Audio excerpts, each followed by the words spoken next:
Everyone is talking about ETF growth. Fewer people are questioning what's underneath it because when you look closely, not all of it adds up. I'm Michael Reardon, and this is Exchange Traded People, where we ask the questions no one's asking. Today's guest is Garrett Stevens, founder and chief business officer at Exchange Traded Concepts. Welcome, Gareth. Hey, Mike, good to see you. Thank you. So to dive straight in, Gareth, how did you end up building Exchange Traded Concepts, and why did you think the industry needed an outsourced ETF platform in the first place? You know, my ETF roots go all the way back to about 2008. It's actually when I got started in the industry. Launched my own family of ETFs with a partner back then. Back then, you had to get exemptive relief from the SEC, right? And that was a long, painful process just to get permission to get going. So it took about a year just to get the relief from the SEC, about $1 million in legal fees. All of that before you even get started launching the product. So we started that process in 2008, launched a family of 5 ETFs at the end of 2009. Like any good new business, it took twice as long and cost twice as much as everyone told us it would. So once we got up and going, our runway of capital was less than what we were hoping for. After about 2 years, we ended up closing 3 of the 5 funds. They just weren't economic. 2 of them had gathered some assets. We're doing okay. 3 of them were not. But what's interesting, what happened was when we closed those 3 funds, we had people start reaching out to us saying, hey, we want to buy you. We don't want to wait a year at the SEC. We would rather spend, instead of spending $1 million on lawyers, we'd rather just buy your business and be ready to go. And that's actually where I had the idea for the white label business. Was I said, you know what? Why don't we help people do this? Because now that we're up and going, it's only 75 days with the SEC to launch a new product. We can do it for under 100 grand instead of $1 million. And so it was a little bit of a regulatory arbitrage. It was still very early. I mean, even though the first ETF was 1993, back in 08, 09, we were like the 30th ETF issuer in the country back then. So it was still pretty early days. And a lot of people were interested and were just getting started in it. But we had learned a painful lesson as we launched ours about all of the parts and pieces and players involved. And it just made sense to provide that as a service to other people trying to get into the business. And so that's really how we got started. Got it. So it's more kind of like a reverse inquiry rather than sort of this moment of brilliant thinking, so to speak. Yeah. Yeah, the VC guys, call it a pivot, I think, and it was it was really survival is partially what it was, because the first funds weren't doing great, but that it seemed obvious at the time, but the demand was there, and so many people were wanting into the industry, it did not seem like a big stretch. Gotcha. The phrase white label can often make it sound like someone just kind of rents a fund wrapper and slaps their name on it.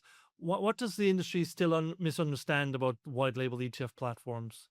I think there's the big question we get about is really around control, right? So, in a 40 Act wrapper, everything is governed by the Investment Company Act of 1940, and that lays out who's responsible for what, who's, got control and everything. And I think the big misunderstanding is that, people have this conception that they really need their own trust and do it themselves so that they don't lose control or it doesn't, get taken out from under them or, whatever the case is. And, or if they want to sell it in the future, they need to own it.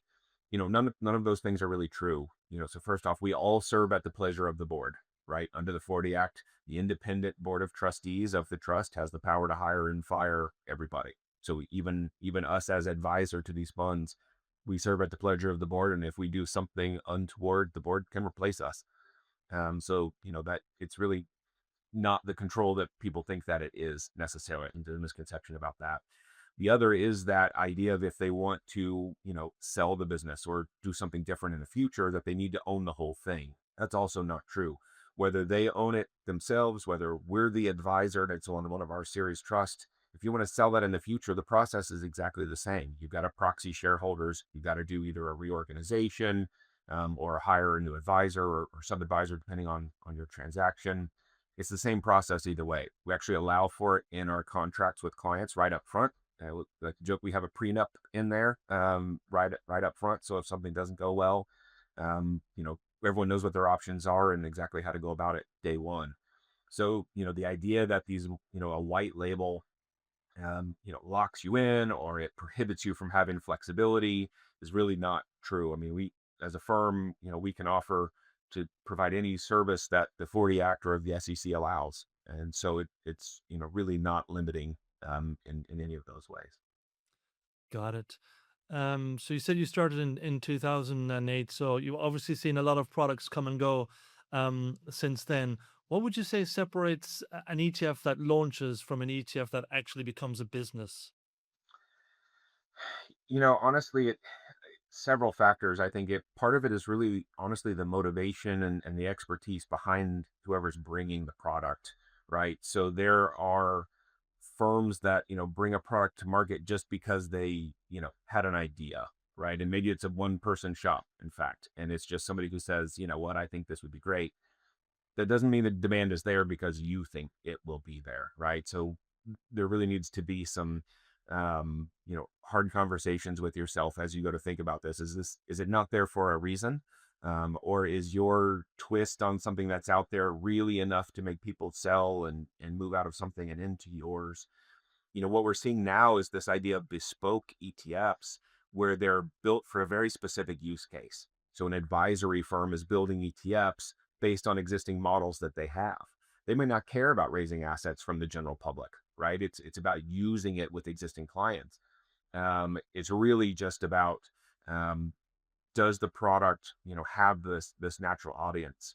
We like to joke that this is not an if you build it they will come type of industry or type of business. While there have been those cases, that is certainly the exception rather than the rule at this point. With more than 5,000 ETFs out there, there's more ETFs than there are stocks on the stock market at this point. And so if you're going to bring something new, you need to have a very specific use case in mind for it in order for it to get an audience. No, absolutely. Mutual fund to ETF conversions have become one of the big industry talking points recently. Again, from where you said, are conversions like generally transformative, or are some firms using them to avoid a harder conversation about the product relevance or the performance, etc.? I, I suspect it's a little bit of both. I think some of a Bloomberg study I saw a while back suggests that, a mutual fund company that converts to an ETF will end up with 3 times the flows that it was getting previously as an ETF versus as a mutual fund. So certainly the ETF wrapper has, the tax benefits and liquidity and things that the mutual funds don't.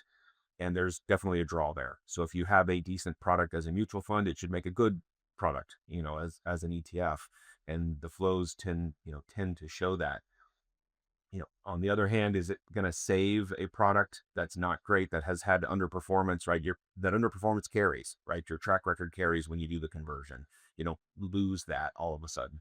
And so if the product is not doing great, if it's lagging peer groups, none of that goes away. So it's still going to be a tougher sled going forward, even in the ETF wrapper, if you don't have the right product to begin with. Yeah. Looking ahead, where do you think the next real wave of ETF growth is going to come from?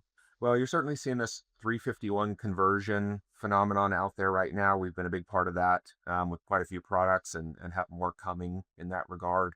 I think that that's going to continue to bring product and assets. And like I said a second ago, it's not even about launching products that are going to be mass marketed at this point. It's almost ETF as account type, right? Because of the tax benefits of the product for investors. So whether that's an advisory firm launching it for their own clients and they never market it far and wide, they just use it internally, whether it's family offices converting existing assets into mutual fund or into an ETF, you're actually seeing some pretty large assets and flows that way. You're not even necessarily doing it for some of the diversification and things like that people talk about. You maybe continue to manage the fund exactly the way you were managing it in your separate account when you move it, but the tax benefits of doing that on a go forward basis are so compelling that it's absolutely worth the costs to run the fund are much less than the capital gains potentially that you're saving going forward. So and when those happen, they tend to be pretty chunky in size. So that contributes to some of the flows I think you're seeing into product when that happens. But I I thoroughly believe that's where kind of the next leg in this is really these bespoke products for, a very limited number of users Yeah. that are not intended to be marketed but are coming with assets, from day one. Yeah, interesting, interesting. Um, all right, so this is where we ask the questions that everyone is thinking about, but nobody is really saying out loud. So, um, rapid fire, relatively. So, you ready? Ready? All right, what is the ETF industry getting wrong right now? Complexity. There are a lot of really complex products being brought to market that people just don't understand. And I don't know that that's doing a service to the industry at large. What is being overhyped? Um, Leverage and single stock. There's definitely a time and a place for those, but not every stock needs to be a 2 or 3x, single stock out there. There's going to be some, but I think that's going to slow down too. That's a good one. Yeah. Are there too many ETF launches currently? I don't think so. I think, like I said, a lot of them are bespoke and are used for a specific purpose and they're not meant to be marketed far and wide. I also think there's just a natural selection process to it, right? People have ideas, they're going to bring it to market and they're not all going to live. And that's okay. I think that's part of a healthy market in this industry or any other. What is the one thing people privately worry about in ETFs but rarely say publicly? Oh, I think the industry is probably rightly concerned about capacity for lead market makers in the market making community. I think you see some capacity constraints there with the number of funds coming, the number of assets, the balance sheet risk some of these firms are taking. I think that's something that's going to need some focus on it here pretty soon. What is the hard truth every new ETF issuer should hear before they launch? That you need to have a plan to get the assets to break even as soon as possible. Starting a fund with $250,000, which is kind of the minimum seed that's required. Used to you could do that and have a fund get to be successful. It's really hard now. So, you mentioned earlier, you got to have a hard conversation with yourself about how is this product going to get to that 30-40 million dollars that it needs to be at break even, and how quickly is that going to happen, and do you have a line on those assets right away, because getting it out there and crossing your fingers is not the way to go anymore. No, good advice. Um, Garrett Stevens, founder and chief business officer of Exchange Traded Concepts. Thank you very much.